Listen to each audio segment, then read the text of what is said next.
అందరికీ నమస్తే ఫ్రెండ్స్. మరి ఏందంటే ఏపీలో మహిళలకి ఉచిత బస్సు అని చెప్పి మరి ఒక స్కీమ్ అయితే తీసుకురాబోతున్నారు కదా చంద్రబాబు గారు, ఏపీ సీఎం గారనమాట. మరి ఎంతవరకు అంటే క్లారిటీ ఇచ్చేసిన చంద్రబాబు గారు. మరి ఇప్పుడు ఏంటో తెలుసుకుందాము. వీడియోలోకి అయితే వెళ్ళిపోయే ముందు సబ్స్క్రైబ్ చేయని వాళ్ళు ఎవరైనా ఉంటే సబ్స్క్రైబ్ చేసుకొని, అలాగే ఒక చిన్న లైక్ అయితే నేను రిక్వెస్ట్ చేస్తున్నానండి. సో కొత్త వాళ్ళు ఎవరైనా ఉంటే సబ్స్క్రైబ్ చేసుకోండి. సో వీడియోలోకి అయితే వెళ్ళిపోదాము. మరి ఏపీలో చూసుకుంటే కూటమి అంటే గత ఎన్నికల్లో ఇచ్చిన సూపర్ 6 హామీల్లో ఒకటైన మహిళలకు ఉచిత బస్సు ప్రయాణ పథకాన్ని వచ్చే నెల 15 నుంచి అమలు చేసేందుకు ప్రభుత్వం అయితే సిద్ధమవుతుందండి. మరి ఇందుకోసం అదనపు బస్సులు కూడా కొనుగోలుతో పాటు మరిన్ని చర్యలు తీసుకుంటున్నారు. మరి ఈ నేపథ్యంలో చూసుకుంటే మహిళలకు ఉచిత బస్సు ప్రయాణం ఎక్కడి నుంచి ఎక్కడి వరకన్నా దానిపై సీఎం చంద్రబాబు గారు ఇవాళ క్లారిటీ ఇచ్చేశారు. ఏపీలో మహిళలకు ఉచిత బస్సు ప్రయాణంపై సీఎం చంద్రబాబు గారు ఇవాళ క్లారిటీ ఇచ్చారన్నమాట. నంద్యాల జిల్లా శ్రీశైలంలో జలహారతి కార్యక్రమంలో పాల్గొన్న సీఎం చంద్రబాబు గారు ఆడబిడ్డలకు శుభవార్త చెప్పారు.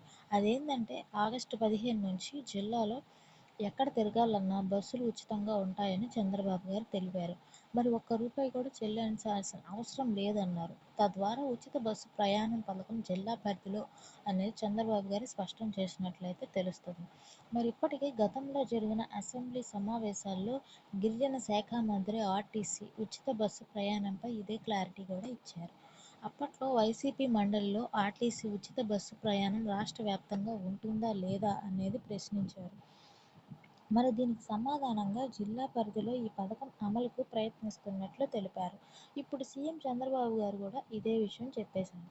దీంతో మహిళలకు ఉచిత బస్సు పథకంలో భాగంగా 26 జిల్లాల్లోనూ ఆయా జిల్లాల పరిధిలో మాత్రమే ఉచిత ప్రయాణాలు చేసేందుకు వీలు ఉండనుంది.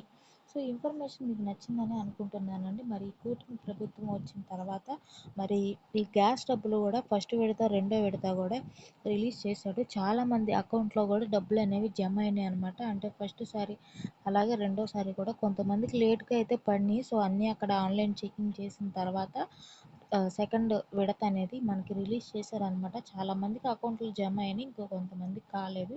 అది ఎందుకంటే ఆ బ్యాంక్ అకౌంట్ రన్నింగ్లో ఉండాలి.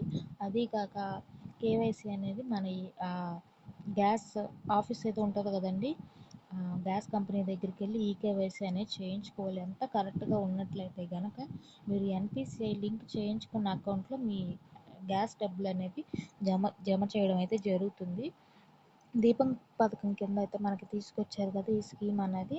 సో ఇన్ఫర్మేషన్ నచ్చితే కనుక లైక్ చేసి అలాగే సబ్స్క్రైబ్ చేసుకోండి ఫ్రెండ్స్. Thanks for watching.